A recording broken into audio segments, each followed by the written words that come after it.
নমস্কার, আমার নাম বাপ্পা। আজ কথা বলবো আপনার 2026 ডেঞ্জার বছর।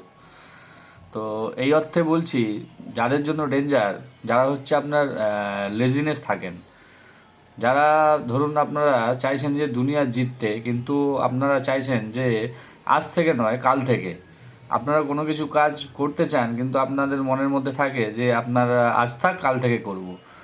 তো এরকম ব্যক্তি যারা রয়েছেন, যাদের মধ্যে অ্যাম্বিশন রয়েছে কিন্তু রিয়াকশন নেই, যেটা আপনার মাইন্ডের মধ্যে আপনাদের অ্যাম্বিশন থাকে কিন্তু আপনাদের বডিতে রিয়াকশন থাকে না, তো তাদের জন্য ডেঞ্জার। কারণ 2026 আপনার সূর্যের বছর।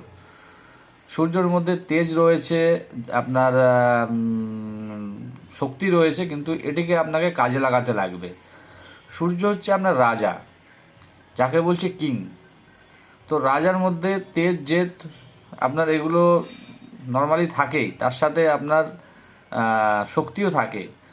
যারা মানে নতুন কিছু করতে চাইছেন, তাদের জন্য 2026 সব থেকে ভালো আপনারা রেজাল্ট পাবেন। আর যারা 2025-এ আপনারা সাকসেস পাননি, যারা পুরনো কনসেপ্ট নিয়ে রয়েছেন, তারা 2025-এ আপনার সাথে আপনার পুরনো কনসেপ্ট আপনি ঝেড়ে ফেলে দিন। আপনি নতুন করে নতুন কনসেপ্ট তৈরি করুন, নতুন করে আপনি কাজ করুন। তো আপনাদের প্রফেশনাল লাইফ, আপনাদের কেরিয়ার ভালো যাবে। নমস্কার।